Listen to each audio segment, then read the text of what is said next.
Confesso para você que nós estamos sempre procurando fugir dos clichês, né? E ao meditar nessa palavra essa semana, né, e buscando uma forma de comunicar o que queríamos, né, nós procuramos contextualizar essa palavra com esse momento que nós estamos vivendo da vacina, né? E a vacina, nós esperamos tanto por ela, é ou não é? Nós oramos por ela aqui, nós clamamos ao Senhor por ela, e ela chegou. Mas depois que ela chegou, nós percebemos que ela tem não só uma dose, né? Não adianta somente você receber a primeira, né, dessas doses. Na verdade, você precisa da segunda. E eu estava ouvindo um cientista essa semana, ele falando assim, que a segunda dose é que imuniza, não é? A primeira, ela só dá um start, ela dá uma pequena ajuda, ela dá ali uma esperança, ela dá ali já uma parte da imunidade que tanto se busca, né? Mas que é a segunda dose que realmente imuniza.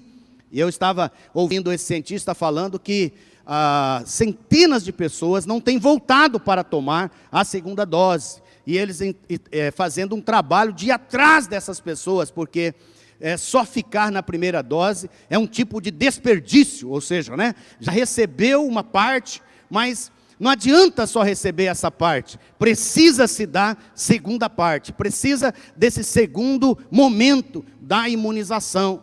E ao pensar sobre isso, né, nos veio essa palavra, nos veio esse texto, quando Jesus, ele, ao tocar, né, ao ministrar na vida de um cego, ele não só dá uma forma, uma vez, um toque, mas ele dá uma segunda vez, para que esse homem que era cego pudesse ver. Então, neste dia nós queremos compartilhar sobre isso. Nesses dias nós queremos falar sobre essa segunda bênção. Nós queremos falar sobre essa segunda chance. Nós queremos falar sobre esse segundo momento de Deus para as nossas vidas. E eu estava orando sobre isso e pensando, né, que desde o início do ano passado, mês de março, quando nós fomos assim, né, decretado aquelas paralisações, lockdown, todas essas coisas, palavras que nem eram conhecidas para nós, né, comorbidades, tantas palavras estranhas e novas, que nós tivemos que aprender nesse tempo, e estamos aprendendo ainda, né, nós falamos que Deus, Ele tinha um kairós para nós, Ele tinha um kairós. Não era só um tempo do cronos, não era só essa cronologia do nosso dia, né, que começa com algumas horas da manhã e vai até a noite, e depois você zera o cronômetro e começa a partir da meia-noite um novo dia. Não era só uma questão cronológica, tanto é que pelo cronos nós achávamos que já estaríamos fora disso há muitos meses, é ou não é? Se nós estivéssemos pensando quanto ao cronos, nossa mente imaginava que estaríamos livres disso há muitos meses atrás. Mas o cronos está aí, a coisa está continuando. A coisa, né, olha o nome que a gente está dando para esse negócio, né? A coisa está continuando. Mas nós precisamos entender, né, que Deus, Ele não está alheio dessas coisas, né? Deus, Ele não está permitindo, ou Ele não está deixando que essas coisas corram soltas, não é como se Ele estivesse longe, estivesse alheio a isto. Não, Deus está movendo por detrás. As coisas não são como parecem. Há um momento, há um kairós de Deus, e muitas mudanças e transformações estão se operando nesse tempo. Muitas mudanças e transformações estão acontecendo nesse tempo. Acontecendo na forma de vivermos, acontecendo na forma de nos relacionarmos, acontecendo na forma de trabalharmos, acontecendo na forma, não é, de estudarmos, acontecendo na forma de aprendermos, acontecendo na forma de cultuar, né, acontecendo na forma de nós vivermos neste tempo. E eu quero dizer para você que tudo isso exige de nós uma sintonia fina com Deus, fina com o Senhor. Este é um tempo de nós sintonizarmos com Ele. Esse é um tempo de nós nos aproximarmos dEle. Quem sabe, né, você como eu, desde o início do ano passado, estamos procurando ouvir a Deus, estou procurando entender o que Deus tem. E eu creio na palavra, não é? A fé que está derramada no nosso coração, através de Jesus e através do Espírito Santo, ela nos move a continuar, nos move a entender que mesmo diante de tudo isso, ainda que nós só tenhamos visto parte, né? Nós só tenhamos sombra das coisas. Eu confesso que eu só tenho sombra das coisas. Eu nem sei como vai ser o futuro. Eu não sei como vão ser os próximos anos e décadas, apesar de ter só sombra das coisas, como aquele homem, quando o Senhor passa saliva no olho dele, e ele vê, o texto diz que ele vê os homens como árvores, ele só tem uma visão parcial das coisas. Deus vai e toca pela segunda vez naqueles olhos, e ele passa a ver claramente as coisas. Eu creio que nestes dias o Senhor vai clarear muita coisa para você. Você pode dizer amém? O Senhor vai clarear, o Senhor vai tirar escamas dos nossos olhos, o Senhor vai tirar venda dos nossos olhos, o Senhor vai trazer, né, novas oportunidades aonde você não enxergava mais oportunidades, né? O Senhor vai trazer para você um tempo muito especial. Então eu quero ler com vocês esse texto de Marcos 8, 22 a 26, que diz assim: então chegaram a Betsaida e lhe trouxeram um cego, rogando-lhe que o tocasse. Jesus, tomando o cego pela mão, levou-o para fora da aldeia. Interessante isso aqui, né? Porque Betsaida, o seu sentido secundário, é lugar da incredulidade, casa da incredulidade. Aquele cego, ele não morava em Betsaida. Jesus estava em Betsaida. E alguém soube que Jesus estava ali, das cidades, das regiões vizinhas, e trouxe aquele cego para Jesus. E a Bíblia diz que Jesus pegou ele pela mão e levou para fora da cidade, porque ele precisava estar num ambiente livre dessa incredulidade. Não é que Deus não opera onde há incredulidade. Deus tem todo o poder, amém? Deus tem todo o poder de fazer, mas existe um lugar, existe um ambiente aonde Ele opera. Qual que é esse ambiente? É o ambiente da fé, né? É o ambiente da fé. Por isso a primeira coisa que eu quero compartilhar com você, né, e chamar a atenção para você, é que o Senhor vai renovar a sua fé. Vai renovar a sua fé. Vai renovar, né, aquela paixão inicial, aquele primeiro amor, aquela primeira fé de que tudo é possível, né, e que nada é impossível aquele que crê. E Jesus está tomando você pela mão hoje, amém? Sinta aí o toque dele pegando, né? Eu fiquei pensando, nossa, aquele cego chega, e aí Jesus pega ele, né? Pega ele pela mão e leva ele para fora. E quando chega ali, diz o texto que o Senhor aplica-lhe saliva aos olhos, e impondo-lhe as mãos, perguntou-lhe: vês alguma coisa? E este, recobrando a vista, respondeu: vejo os homens, porque como árvores os vejo andando. E então novamente lhe pôs as mãos nos olhos, e ele, passando a ver claramente, ficou restabelecido, e tudo distinguia de modo perfeito, e mandou Jesus embora para casa, recomendando-lhe: não entres no lugar da incredulidade. Não volte para Betsaida, não volte para o lugar da incredulidade. Nossa oração nesses dias tem sido qual? Entre tantas orações, uma delas: não deixa nossos irmãos perderem a fé. Não deixa nossos irmãos voltarem, né, para o lugar da incredulidade, do medo. Não deixa nossos irmãos. Às vezes nós achamos que tudo que Deus tem é isso. Às vezes nós achamos que é isso que Ele tem para nós. É verdade que nós devemos ter um coração agradecido. É verdade que nós temos que ter um coração grato, honroso ao Senhor, por todas as coisas que Ele já fez. Glória a Deus. Nós não somos corações ingratos e nem pessoas que deixam de agradecer ao Senhor, mas também nós sabemos que Deus já fez, mas o Deus que já fez é o Deus que continua fazendo. Ele é o Deus que não para. Nosso Deus é um Deus que não para. Todas as coisas podem parar, mas Ele permanece fazendo, renovando. Nosso Deus é um Deus criativo, né? Nosso Deus é um Deus vivo. Ele não está morto, Ele está vivo, né? Ele está vivo e Ele está movendo entre nós. E Jesus então faz uma pergunta àquele homem: o que você vê? O Senhor percebeu que algo não estava perfeito, porque este milagre, irmãos, ele é muito emblemático, porque Porque ele é um milagre que acontece uma única vez. É a única vez na Bíblia que Jesus, digamos assim, né, precisa orar 2 vezes. Precisa tocar 2 vezes. Precisa ministrar 2 vezes na vida de uma pessoa. Então ele tem algo para nos ensinar, amém? Muitos dos milagres e a maioria dos milagres de Jesus, ele só chega e toca, ele só chega e dá uma palavra e o milagre acontece, é ou não é? Até mesmo quando as pessoas tocavam nele, lembra daquela mulher que tinha uma hemorragia, né, que não parava? Ela entendeu que se ela tocasse, não em Jesus, mas só de tocar na sua veste, né, tocar nas bordas do seu paletó, né, ela já ficaria curada. E ela foi curada ou não foi curada? Foi só de tocar pela primeira vez e única vez. Mas aqui tem algo interessante, porque Jesus toca naquele homem, né, e ele passa a ver, mas ele não vê claramente. Então a pergunta é de Jesus, e a pergunta de Jesus para nós hoje, nesse dia, é a mesma. O que você está vendo?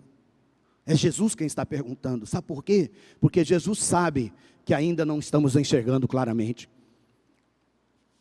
Jesus sabe que tudo aquilo que Ele tem revelado a nós até hoje, é como se fosse um prefácio, é como se fosse a introdução do livro da nossa vida e daquilo que Ele tem para nós. Tudo aquilo que nós sabemos, tudo aquilo que nós experimentamos até agora, é só o início de uma grande visão que Ele tem para você, que Ele tem para nós. Eu falo isso com temor e tremor diante de Deus, mas eu falo isso pela fé, porque nós nos movemos pela fé. Nós nos movemos pela fé, porque se nós estivéssemos olhando com os olhos humanos, nós estaríamos vendo tudo embaçado, é ou não é? Muitos de nós estamos vendo tudo embaçado, estamos vendo a nossa família embaçada, nós estamos vendo, né, nossa casa com dificuldade, nós estamos vendo nossos filhos com dificuldades, nós estamos vendo nosso trabalho com dificuldades, tudo nós estamos vendo como se estivesse embaçado. Mas eu quero dizer para você, não é só você que está vendo, o Senhor está vendo. Está vendo quem? Está vendo a você e a mim com esses olhos embaçados. E Ele está perguntando, o que você vê? E você está dizendo, olha, eu vejo sombras, eu vejo homens andando como árvores.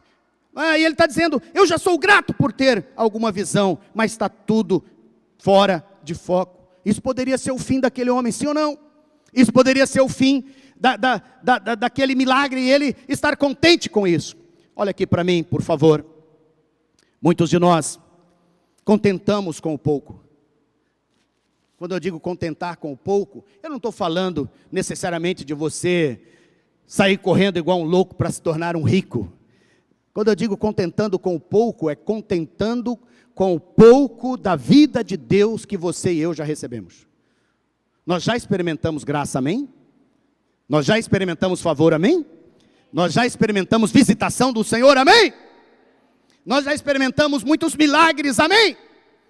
Mas o Senhor tem mais, e o que Ele tem é sempre melhor.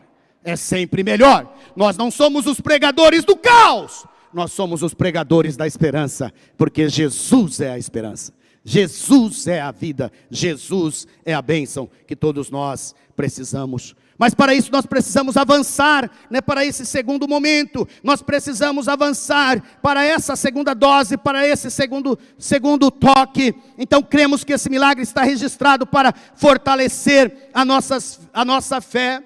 Muitos de nós somos como aquele cego, né? Vimos a bondade de Deus, Ele nos ajudou a chegar até onde estamos, somos gratos, mesmo que não tenhamos realizado tudo, mesmo que o nosso filho ainda esteja desviado, mesmo que ainda não tenhamos conseguido aquele trabalho, mesmo que não tenhamos nos casado ainda, pelo menos podemos dizer como cego, Ele tornou as coisas já muito melhores nas nossas vidas, aleluias. Evidentemente devemos estar contentes com o que já temos recebido, mas não devemos ficar satisfeitos até receber a plenitude da bênção, uma segunda dose do poder do Senhor nas nossas vidas. E o Senhor percebe isso, e Ele vem, e Ele dá essa segunda chance, manifestada aqui ao cego através de um segundo toque, e quando você vai sair, creia nisso, você vai sair totalmente da dívida, você vai ficar livre totalmente do vício. Quando o laudo médico vai dizer curado, quando toda a sua família se converter ao Senhor, eu creio, irmãos, que Deus continua agindo poderosamente nesse tempo, nesses dias de grande perplexidade. Este é o dia do grande milagre. Aleluias, aleluias. E o Senhor está aqui, e o Senhor vai nos tocando nesses dias. O Senhor vai, o Senhor não vai, e sabe o que é gostoso? O gostoso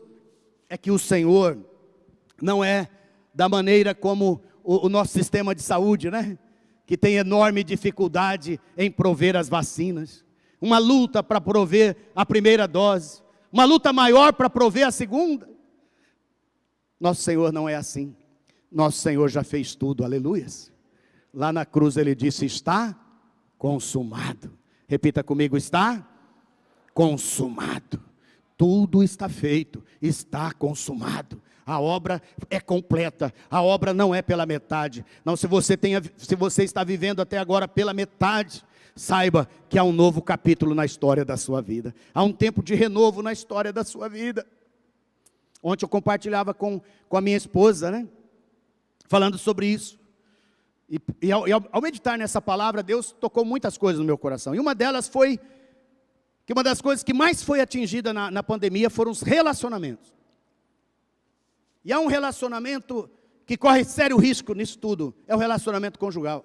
Por quê? Porque ele está no epicentro da coisa, porque a maioria das coisas foi para dentro de casa, então é uma pressão, é uma loucura.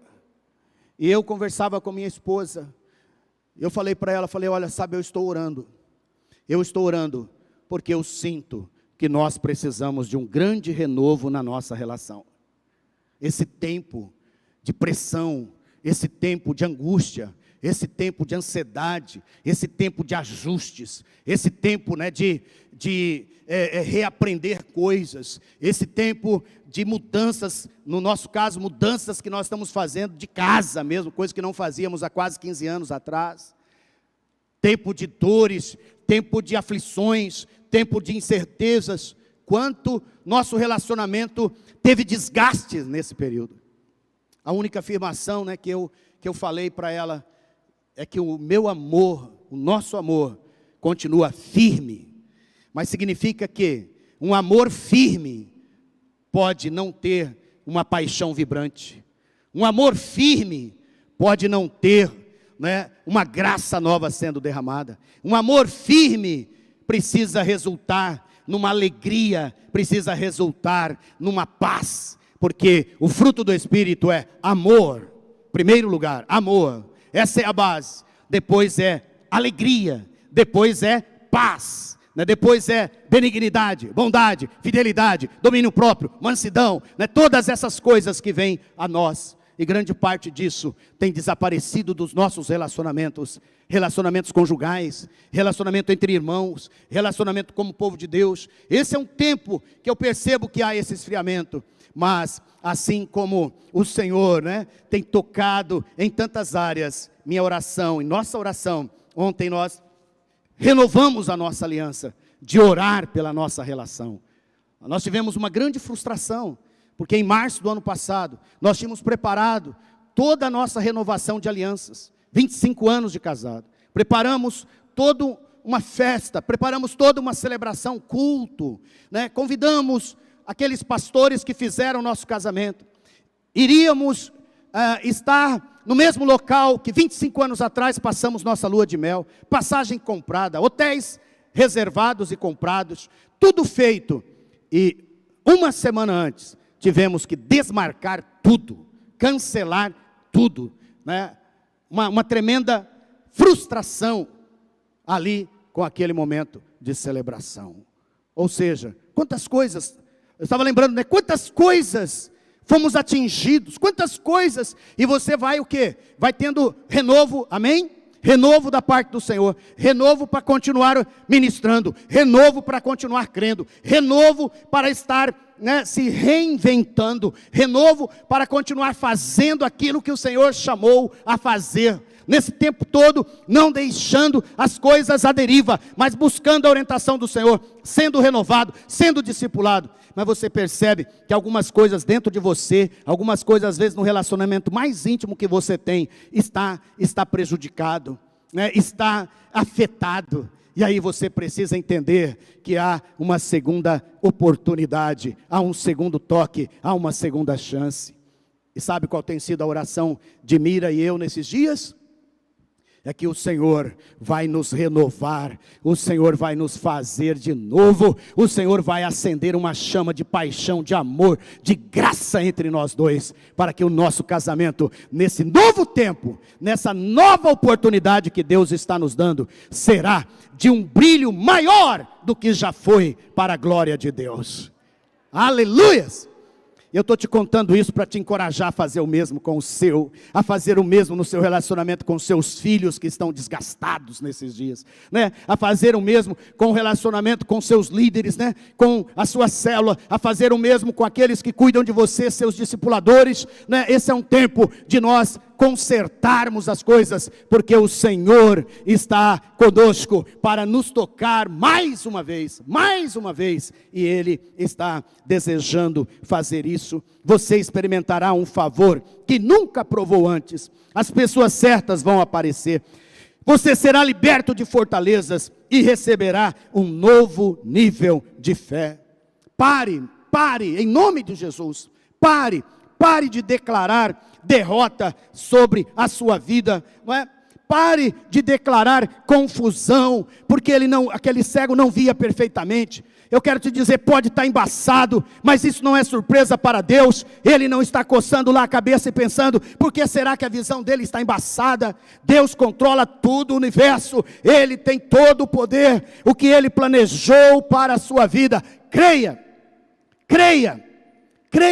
que Ele vai fazer. Amém? Ele não vai chutar você. Ele não vai, né, Ele não vai colocar dentro de você, goela abaixo de você. Mas receba a palavra, amém? Porque se você crer, a Bíblia diz que tudo é possível ao que crê. Creia, há uma luz, há uma esperança. Aleluias, aleluias. Sabe?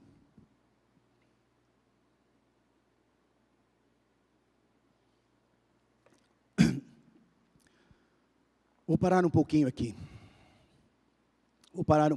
Porque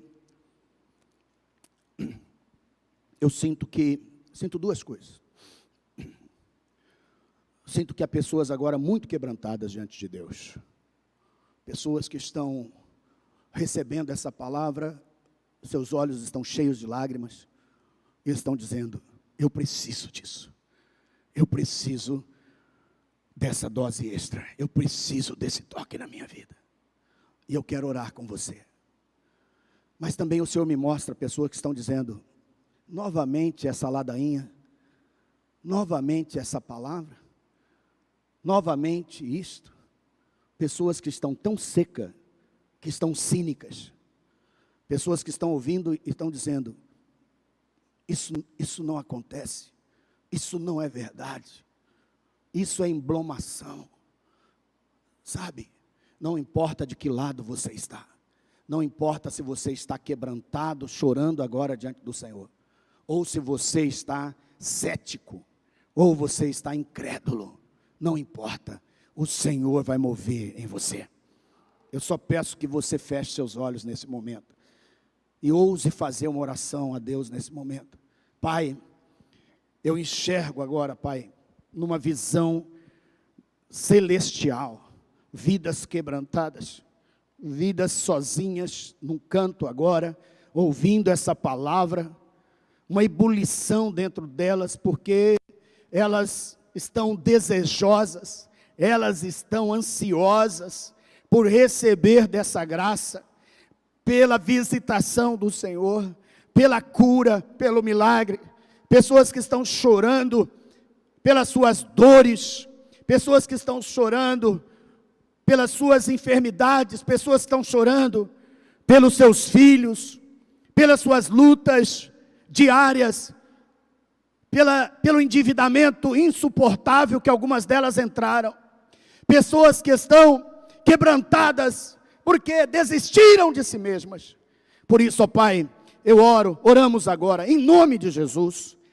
A justiça própria foi tirada, não existe mais nada ali, a não ser a graça e o milagre do Senhor chegando para essas pessoas. Abraça agora, Pai, essas pessoas, toca nelas, ó Deus, toca nelas, Pai, em nome de Jesus, e sara, e restaura, e abre, Pai, um novo campo de visão, e abre, Pai, uma esperança, aleluias, revela, traz visões, traz, ó Pai, soluções do Senhor a essas pessoas quebrantadas. E aquela, ó Pai, aquelas que porventura estão deixando a coisa rolar, elas estão letárgicas, elas estão céticas, elas estão ouvindo isso e dizendo, mais uma palavra de autoajuda, mais uma palavra para tentar me colocar bem. Pai, eu oro agora em nome de Jesus, quebra, Pai, qualquer cegueira espiritual, quebra agora, Pai, qualquer incredulidade, abre agora, Pai, a mente e o coração destas vidas, para que creiam, abre, Pai, uma fresta de luz dentro do coração delas, apenas uma nuvem, como uma pequena mão de um homem, ó Deus, que elas possam ver, que elas possam enxergar, e que elas possam crer de novo, que tudo o Senhor pode fazer. Restaura, Pai, a esperança, restaura, Pai, a fé, restaura em nome de Jesus. Amém, amém, amém, meu querido. Creia nisso, creia nessa segunda oportunidade. Nós vemos que em 1 Reis 19, o profeta Elias, esse profeta viveu bem antes de Jesus, e ele enfrentou muitas batalhas e lutas.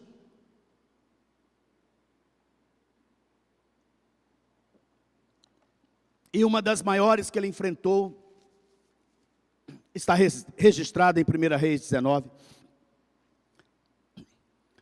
Ele tinha experimentado uma grande vitória. 450 falsos profetas que adoravam a Baal vieram contra ele. Elias lhes fez um desafio. Disse a ele, olha, vamos colocar lenha no altar. E o Deus que responder do céu com fogo, esse é o verdadeiro Deus. E Elias os deixou primeiro. Eles oraram, se autoflagelaram por horas. Nenhum fogo veio. Até a tarde. Quando chegou a vez de Elias, ele orou e Deus enviou fogo sobre a lenha. E mais tarde, todos os 450 profetas foram mortos, destruídos. Aquela foi uma grande vitória para Elias.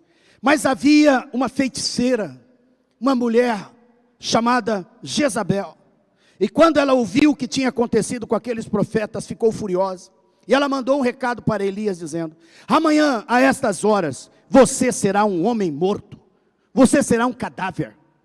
E Elias saiu correndo com medo para salvar a sua vida. O engraçado é que ele não teve medo de 450 homens, mas morreu de medo de uma mulher furiosa. Quero dizer para você que há alguns medos incompreensíveis em nossas vidas. Há alguns medos que você não consegue compreender. Nesse período da pandemia, eu me relacionei com várias pessoas. E algumas delas desenvolveram quase que uma síndrome do pânico. E eu me lembro de uma especial, que ficava angustiada, sem ar, numa coisa fora do padrão. E eu ministrava, e eu falava, orava, ministrava fé, e procurava dizer, o que é isso? Por que tem isso? A pessoa não sabia dizer. Um medo incontrolável. Sabe, irmãos, às vezes nós somos assaltados por isto. E ao meditar sobre isso, Deus me fez lembrar de um texto de Tiago. Lá no capítulo de número 5, versículo 17. O texto diz assim: Elias era homem semelhante a nós. Diga comigo, Elias era homem semelhante a mim. Elias era um homem semelhante a nós, sujeito aos mesmos sentimentos. Esse texto aqui está dizendo claramente, é ou não é? A gente olha e fala, grande homem de Deus, profeta de Deus, né? Orou e parou de chover, secou tudo. 3 anos e meio depois, ora e vem a chuva. Se levanta e faz desafios de fé homéricos, de fé enormes, e sai vencedor do outro lado. E depois, por causa de uma fala, ele foge. Sabe, às vezes o cansaço. Fiquei tentando pensar, né? Por que Elias teve essa reação? Possivelmente pelo cansaço, possivelmente pelo desgaste, possivelmente pela pressão. Tudo isso que você e eu estamos vivendo. Pessoas com o mesmo sentimento. E orou com fervor para que não chovesse sobre a terra. E por 3 anos e 6 meses não choveu. E orou de novo e choveu sobre a terra. Então Elias é um exemplo para você e eu do que Deus pode fazer.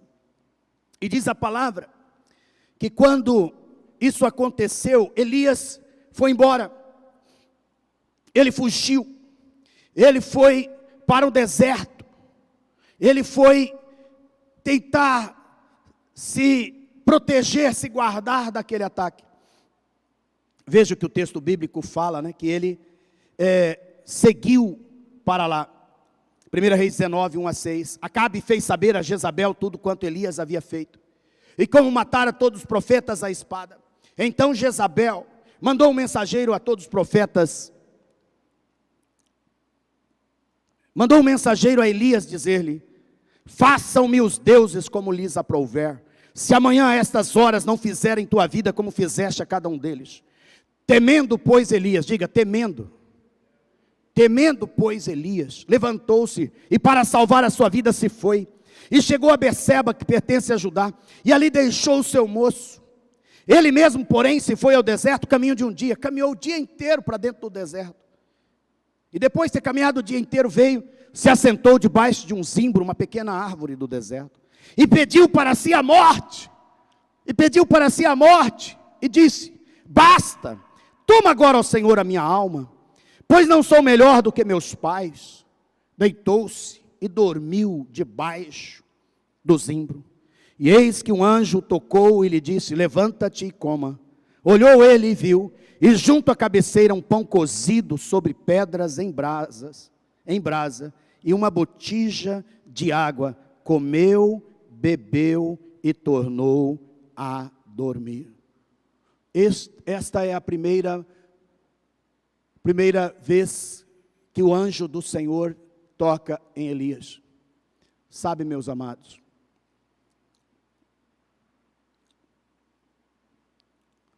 fico pensando, se fosse eu, como eu chegaria para Elias. Talvez eu chegasse para Elias dizendo, meu, o que é isso, cara? Olha o que aconteceu com você. Olha o que Deus fez através da sua vida. Olha as experiências que você já teve. Levanta, meu irmão. Sai dessa caverna. Sai dessa pouca fé. Desperta, ó você que dorme. Mas a palavra do Senhor diz que não foi assim. A palavra do Senhor diz que o anjo do Senhor chegou e o acordou. E quando ele acorda assim, o que ele vê? Pão assado sobre brasas, pedras em brasas, e uma botija, um pote de água fresca. Botija, que esse pote é aquele pote de barro, que só os raízes aí entendem do que eu estou falando. Aquele depósito de água fresca em todo lugar. Aquele pão feito na hora pelas mãos do Senhor. Por favor, meu amado, minha amada, nesse momento de luta, de desânimo, nesse momento de medo, nosso Deus, Ele não vem para te acusar, Ele não vem para te chutar e te falar, ó cão morto, você que é um ingrato, você que é um descrente, um incrédulo. Ele não vem dessa maneira, Ele vem para nos tocar com a sua graça e com o seu amor. Há esperança para nós, há esperança para você. Nesses dias o Senhor vai te alimentar com pão quente, o Senhor vai te alimentar com água fresca. Você vai comer e beber e vai se reanimar. Mas talvez o seu cansaço é tão grande que só uma palavra não dá. Está entendendo? Só uma botija boa de água e pães na brasa não são suficientes. Você já tem ouvido algumas palavras de Deus, você já tem recebido algumas coisas da parte de Deus, mas o seu cansaço é tanto que você, em vez de se levantar e se reanimar, você virou do lado e dormiu de novo. Elias, depois de ter experimentado essa graça, esse favor de Deus, diz a palavra que ele simplesmente vira e dorme de novo. Mas olha aqui para mim, meu querido, mesmo assim, a graça e o amor de Deus estão presentes mais uma vez. Diz o texto, que voltou segunda vez, diga comigo, segunda vez. Fala comigo, Senhor, por favor, uma segunda vez. Faz de novo, Senhor. Faz de novo, Senhor. Faz da minha vida, faz da minha casa. Faz no meu casamento, né, conforme nós estamos pedindo. Faz, Senhor. Faz de novo, Senhor, na minha família. Faz de novo, Pai, na minha saúde tão debilitada. Não é? As notícias cada vez mais ruins que a gente vai recebendo às vezes da nossa saúde, não é? À medida que vamos envelhecendo, nossos órgãos vão perdendo a vitalidade ano após ano. Mas o Senhor pode fazer de novo. Eu tenho uma experiência contínua de renovação, eu falo sempre isso com os irmãos, não é? Eu fui atingido pelo vírus da poliomielite, quando eu tinha 14 anos de idade. Esse vírus destruiu a perna direita em 90% do movimento dela, e da perna esquerda em torno de 15%. Então eu fiquei com uma sequela disso. Carrego essa sequela há mais de 35 anos. E sabe, essa sequela ela causa artrose, artrite, ela causa um monte de coisas. Eu me lembro que nos primeiros anos da minha fé, eu orei muito ao Senhor para ser curado, eu queria um milagre na minha vida. Eu queria que o Senhor refizesse os músculos que foram comidos por aquele vírus e destruídos por aquele vírus. Orei ao Senhor. Até um dia que eu tive o entendimento da palavra do Senhor sobre a minha vida. Era um entendimento que eu iria experimentar cura todos os dias da minha vida. Você pode estar pensando, mas isso você está mitigando, né? Você está tirando o valor de um milagre. Não estou. O Senhor poderia ter me curado, sim ou não? Ele pode curar, como e quando Ele quiser. Ele tem todo o poder. Afinal, foi Ele que me gerou no ventre da minha mãe e me fez. Não é? É Ele que faz todas as coisas. Mas o Senhor preparou para mim uma experiência diária com Ele. Então, todos os dias quando eu acordo, todos os dias que eu levanto, eu experimento cura, eu experimento renovo, a dor vai embora, eu experimento um sentimento de que eu posso caminhar mais, que eu posso seguir por mais, eu posso andar por mais, eu não preciso ser paralisado por causa disto. Todos os dias eu experimento desse pão. E diz o Senhor, que toca o Senhor segunda vez, e fala, levanta-te Elias e come, porque o caminho te será sobremodo longo. Levantou-se, pois, comeu e bebeu, e com a força daquela comida caminhou 40 dias e 40 noites até Horebe, o monte de Deus. O Senhor está nos falando que nesse segundo momento, esse segundo toque da sua vida, essa segunda bênção que Ele tem para você, é uma bênção sobrenatural. É uma bênção que vai fazer você caminhar muito mais, por muitos dias, cheio de vitalidade, cheio da força do Senhor e da bênção do Senhor. Elias, se levanta, e ele é servido pelo Senhor. E assim como Elias, o anjo do Senhor está vindo sobre nós. Esse toque dele não só vai dar um novo ânimo, um novo fogo, uma nova paixão, mas vai empurrá-lo para o cumprimento do propósito de Deus para a sua vida. Aquele alimento, aquela atitude de Deus com Elias, levou-o a ir ao monte de Deus, a Horebe, e dali ele ainda vai cumprir muitos propósitos. A sequência diz que o Senhor falou com ele: olha, agora você vai chegar lá, você vai ungir Jeú para ser rei sobre Israel, você vai ungir o outro lá para ser rei sobre Judá, você vai ungir Eliseu para ser um profeta que vai fazer obras maiores, que vai ter porção dobrada. Na verdade, naquele dia, naqueles momentos, o Senhor não só revelou a profundidade do propósito que Deus tinha para Elias, mas o impulsionou em direção aos grandes propósitos da vida dele. Talvez você está pensando: acabou minha liderança, acabou meu chamado, acabou minha vitalidade, acabou minhas oportunidades. Acabaram, minhas oportunidades, acabaram os meus sonhos, eu estou desanimado completamente. Você tentou muitas vezes, você vem de sucessivos insucessos, ai, como isso é dolorido.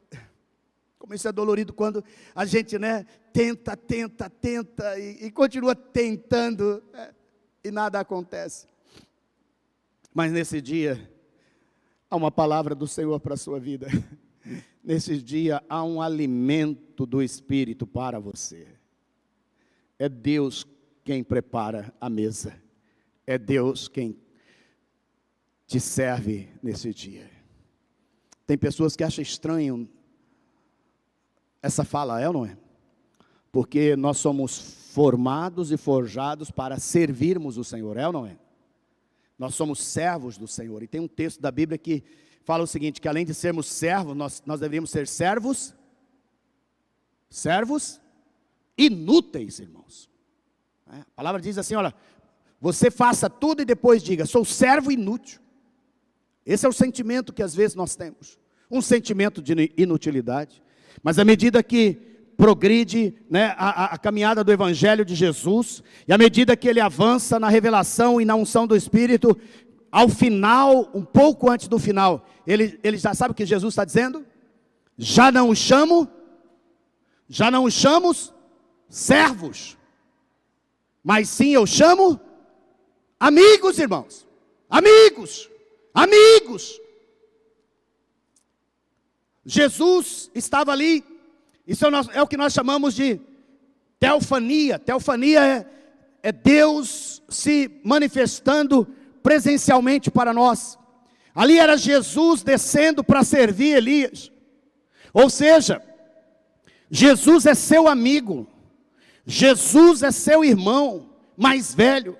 Jesus, ele está para nos servir. E ele disse: eu não vim para ser servido, mas eu vim para servir e dar a minha vida em resgate de muitos. Esse é um tempo de ser resgatado pelo Senhor. Esse é um tempo do resgate do nosso Deus. Tira da sua mente esse sentimento, de que você não serve, que você é inútil. Tira essa percepção de que você não pode, de que tudo acabou, de que os seus insucessos vão te acompanhar sempre. Pare com isso em nome de Jesus. O Senhor está aqui para te alimentar de novo. O Senhor está aqui para te levantar de novo. O Senhor está aqui para tocar em você e te dar uma comida que vai te levar para cumprir os propósitos dEle nos próximos meses, anos. e décadas, se assim o Senhor permitir, você vai alcançar. Ô pai de família,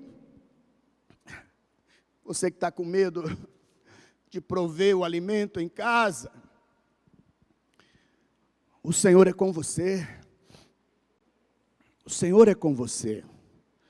O Senhor está lhe tocando. Você terá portas abertas na sua vida. Talvez a sua tentação, é fugir.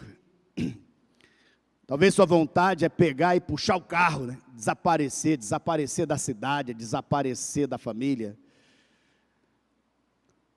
Mas, independentemente desse seu desejo, dessa sua vontade, o Senhor te encontra.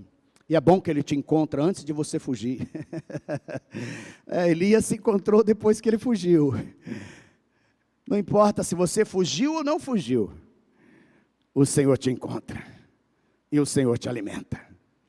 Tem essa experiência. E eu quero concluir essa palavra hoje com trazendo para você mais uma firmeza, dizendo para você que esse segundo momento, essa segunda dose, será algo completamente sobrenatural na sua vida. A palavra diz que houve um outro querido irmão, Jó. Jó, homem de Deus, piedoso, passou por uma grande provação na sua vida. Perdeu sua saúde, perdeu seus negócios, perdeu tudo que ele tinha, seus filhos, tudo ele perdeu num único dia. Mas no final, Deus restaurou em dobro tudo o que ele tinha. Jó teve 10 filhos. E os 10 filhos morreram numa tempestade. Eu sempre falo para você, olha aqui para mim, o que eu vou falar é muito precioso. Quando você ouve uma palavra como essa, qual a melhor maneira de você aprofundar ela na sua vida? Eu vou te dizer a melhor maneira. A melhor maneira é você ainda hoje, ou amanhã, ou durante a semana, você pegar todos os capítulos anteriores e posteriores ao que foi pregado e ler. Eu fui ler toda a história de Jó, quando uma tempestade veio, os filhos estavam todos numa casa, celebrando e tal, veio um vento, uma tempestade, derrubou a casa em cima deles e morreram. Os outros, um rei, um outro inimigo estava por ali, resolveu vir, matou todos os servos, levou todos os camelos. O outro veio e levou todas as ovelhas. Então você vai ler os capítulos, e ao ler os capítulos, essa mensagem vai dar muito mais sentido para você. Por quê? Porque nós temos aqui 45 minutos, 1 hora, para falar todas essas coisas para você. Mas você pode pegar isso e amplificar dentro de você. E uma das formas é essa. Ler os contextos posteriores, anteriores, fazer alguma pesquisa. E diz a palavra que ele perdeu todos os filhos no mesmo dia, perdeu tudo que ele tinha, ficou arrasado. Mas, mais tarde, Deus lhe deu outros 10 filhos. Ele tinha 10 no céu, e agora tinha mais 10 na terra, em dobro. E o que é interessante é que a Escritura nunca diz que Jó se casou com uma outra esposa mais jovem. Podemos dizer que a mesma esposa que antes lhe dera 10 filhos, agora deu-lhe mais outros 10 filhos. Deus fez um milagre na esposa de Jó. E falar disso hoje, quando as mulheres estão tendo 2, 3 filhos, parece até uma coisa estranha, Mas naqueles dias era assim. As mulheres tinham uma vitalidade grande. Eu acho que as mulheres hoje têm a vitalidade, O que hoje não tem é muito a condição de criar 10 filhos. Essa é a verdade, é ou não é? Por isso a maioria dos casais tem 1, 2, no máximo 3. E às vezes você encontra um mega corajoso que tem 4. Mas diz a palavra que aquela família tinha 10 filhos. E os 10 foram mortos.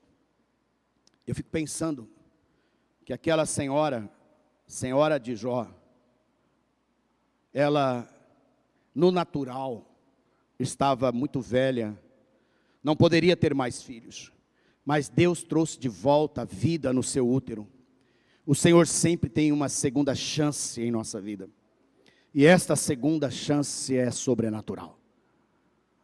Não tem como. Eu tenho orado ao Senhor e estava pensando, Senhor, obrigado por tantas coisas que o Senhor fez. Estava lembrando do nosso ministério aqui em Cuiabá. Lembrando há 20 anos atrás, quando nós empreendemos a construção de um prédio grande ali no CPA. Foi um desafio enorme, sobrenatural. Nós éramos uma igreja muito pequena. Nós éramos chamados no bairro a igrejinha, porque a gente se reunia numa baixada que tinha assim lá embaixo, e era um telhadinho de eternite, muito precário, muito difícil. Eu lembro que Deus deu tanta graça, tanta força para a gente. Moveu irmãos nos Estados Unidos para vir nos ajudar. Me lembro que na semana da inauguração, eu ia dormir 3, 4 horas da manhã junto com alguns irmãos, fazendo mutirão para pintar janelas, pintar tudo. Que tempo precioso, que força, que graça, que vontade, que ânimo. E aí Deus nos trouxe para cá, para o centro da cidade.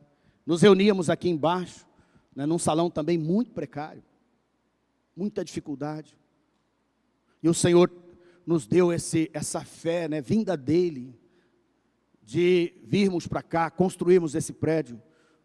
Muitos irmãos se irmanaram conosco, se juntaram a nós, nessa fé, creram.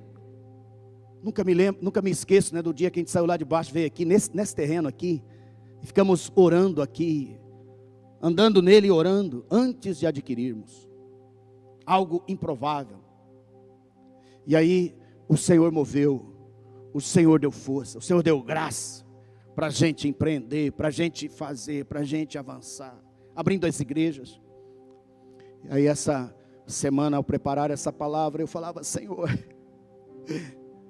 ainda queremos concluir aquele prédio, nós queremos fazer aquela obra, mais R$1 milhão ali para a gente fazer. Nós queremos ainda receber milhares de pessoas salvas nessa cidade para a glória de Deus. Nós queremos preparar dezenas e dezenas de pastores, pastoras, evangelistas, missionários e missionárias para fazer a obra. Ontem, pela graça de Deus, terminamos o 2º módulo deste ano do nosso seminário de teologia, formando líderes, pastores e pastoras.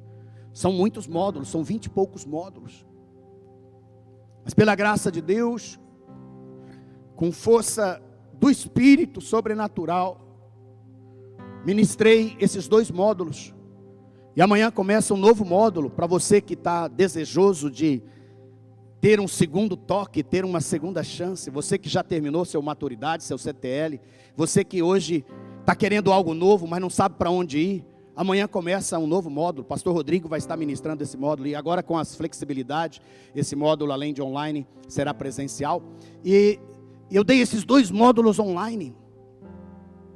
Primeiro começamos presencial, fomos para online, devido ao toque de recolher, e tendo que manusear uma tela aqui, tendo que controlar um aplicativo ali de Zoom, o outro gravando lá. E aí nós com 9 alunos em Campo Grande ao vivo, assistindo esses futuros pastores e pastoras de Campo Grande. E hoje pela manhã, já é o 2º domingo, 3º domingo na verdade, que os irmãos de Riacho Fundo em Brasília estão reunidos, inclusive neste momento, estudando as aulas que foram gravadas, editadas, do 1º módulo, para formar os pastores lá de Riacho Fundo, e ao mesmo tempo lá em Lusiânia também no 3º domingo, 2º domingo lá, estão fazendo as aulas que foram dadas e gravadas aqui. Eu olhando para isso falei, Senhor, obrigado porque o Senhor nos renova no meio dessa coisa, o Senhor nos levanta para obras maiores, e o Senhor vai realizar essa obra, irmãos, o Senhor vai realizar, pode crer, querido, o Senhor vai te abençoar e vai nos abençoar.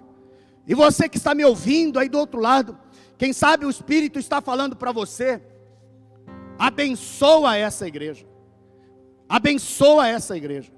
para que essa obra continue, para que realmente nós avancemos, Não tem nada a ver conosco nem com a nossa glória. Tem a ver com as centenas e milhares de pessoas que serão salvas. E precisarão de um lugar para se reunir. E precisarão de um lugar para ir aos domingos, para serem renovados e abençoados. E durante a semana, para serem treinados e capacitados. Porque é para isso que existem os prédios das igrejas. Não é para outra coisa, a não ser para ser um lugar de nós sermos renovados. Você vem aqui, né, aos domingos, você ouve essa palavra ao domingo. Para quê? Para você ser alimentado, para você ser abençoado. Porque, na verdade, a igreja vai acontecer durante a semana. Estão comigo, sim ou não?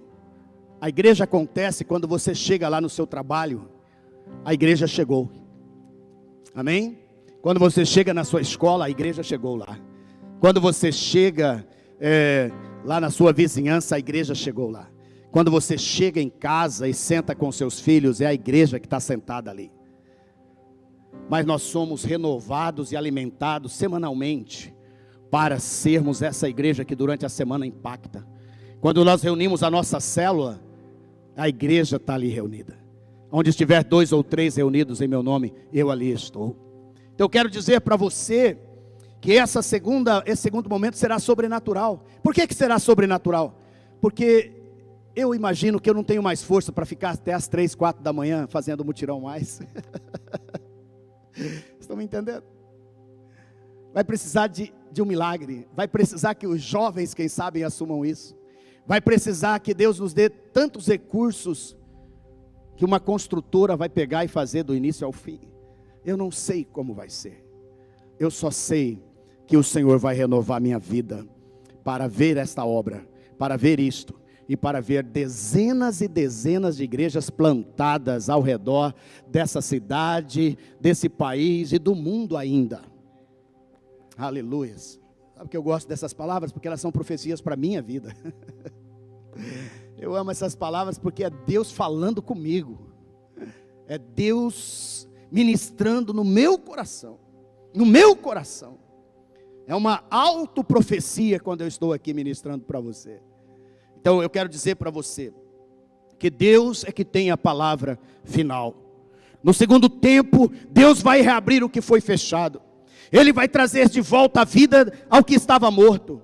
Não se acomode no lugar de sua maior dor. Domingo passado falamos sobre isso, sobre o Senhor que cura a nossa dor.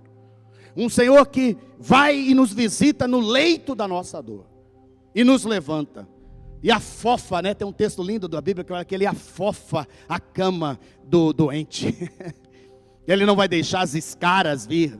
Mesmo na doença, ele vai estar lá para afofar o leito daquele que está deitado. Você que está deitado, me ouvindo aí, se recuperando da Covid, ou que entrou agora, né, em quarentena, o Senhor vai afofar sua cama nesses dias, até você passar por isso e sair do outro lado, forte, firme, abençoado.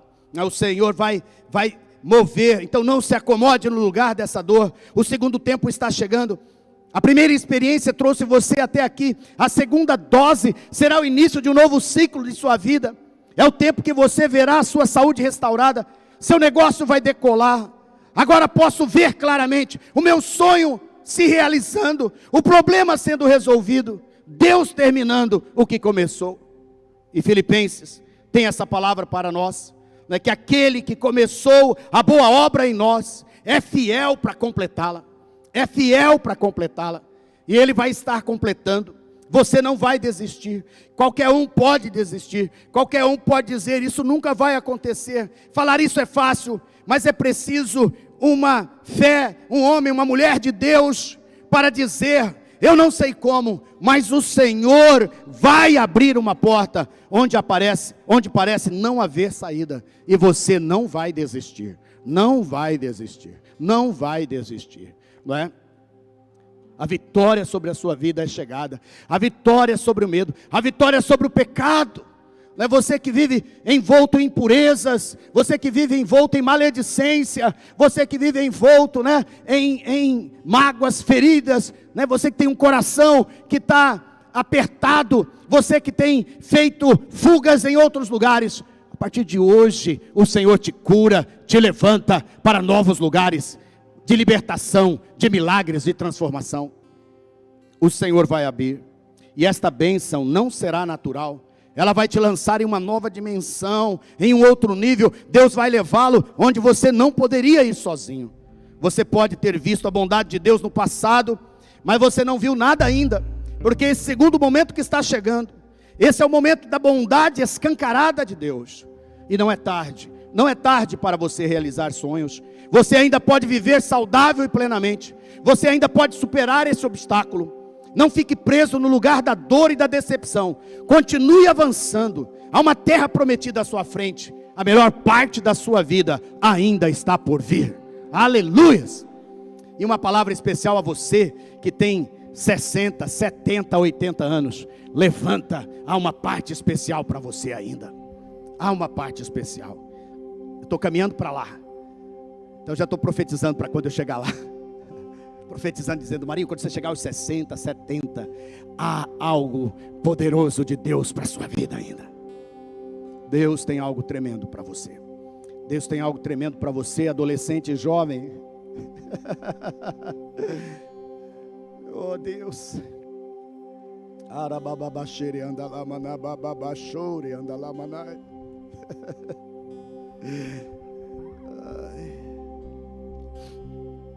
Aleluias. Aleluias, porque adolescentes e jovens, vocês precisam de uma unção muito especial nesses dias. Porque os empregos formais, aqueles que nós conhecíamos, praticamente vão deixar de existir. Vão haver novas formas de trabalho, já estão havendo. Que o Senhor te capacite, meu jovem, minha jovem, a entrar nesse novo mercado de trabalho com força, para você brilhar nesse novo tempo. Há um tempo de Deus maravilhoso. Cremos e declaramos que será exatamente como foi com o cego. Você verá a conclusão do que Deus começou. Como Elias, Deus não só vai fortalecê-lo, mas vai lhe trazer a provisão. Ele vai fazer mais do que você poderia pedir ou pensar. E como Jó, você será lançado numa nova dimensão de vida. Vamos ficar de pé, vamos adorar ao Senhor e vamos declarar a grandeza, o poder e a bondade do Senhor sobre nós. Aleluias.